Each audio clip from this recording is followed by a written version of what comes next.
കർണാടകയിൽ ബന്ദിപ്പൂർ കടുവാ സംരക്ഷണ കേന്ദ്രം കടന്നുപോകുന്ന ദേശീയപാതയിൽ വിനോദസഞ്ചാരിക്ക് നേരെ കാട്ടാനയുടെ ആക്രമണം. സെൽഫി എടുക്കാൻ ശ്രമിക്കുന്നതിനിടെ മലയാളി വിനോദസഞ്ചാരി രക്ഷപ്പെട്ടത് തലനാരിഴയ്ക്കാണ്. ഇയാൾക്കെതിരെ കേസെടുക്കാനാണ് വനം വകുപ്പിന്റെ തീരുമാനം.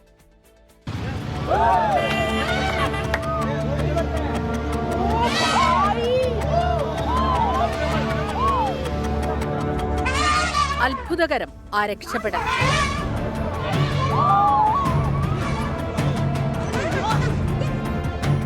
ലോറിയിൽ നിന്നെടുത്ത ക്യാരറ്റ് ശാന്തമായി കഴിച്ചുകൊണ്ട് റോഡിൽ നിൽക്കുകയായിരുന്നു കാട്ടാന.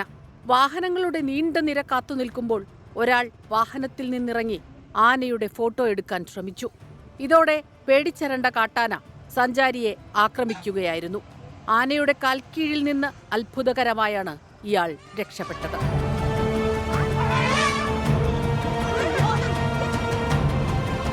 വനം വകുപ്പിന്റെ നിർദ്ദേശം അവഗണിച്ച് വാഹനത്തിനു പുറത്തിറങ്ങിയ സഞ്ചാരിക്കെതിരെ നടപടിയെടുത്തേക്കുമെന്നാണ് വനം വകുപ്പ് അറിയിക്കുന്നത്.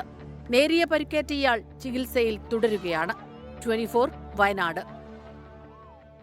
ലോകത്തെവിടെയായാലും ഏത് സമയത്തും 24 വാർത്തകളും ഓഗ്മെന്റഡ് റിയാലിറ്റി പാക്കേജുകളും എക്സ്പ്ലെയിനറുകളും വിശദമായി കാണാൻ ഞങ്ങളുടെ യൂട്യൂബ് ചാനൽ നിങ്ങൾക്ക് സബ്സ്ക്രൈബ് ചെയ്യാം.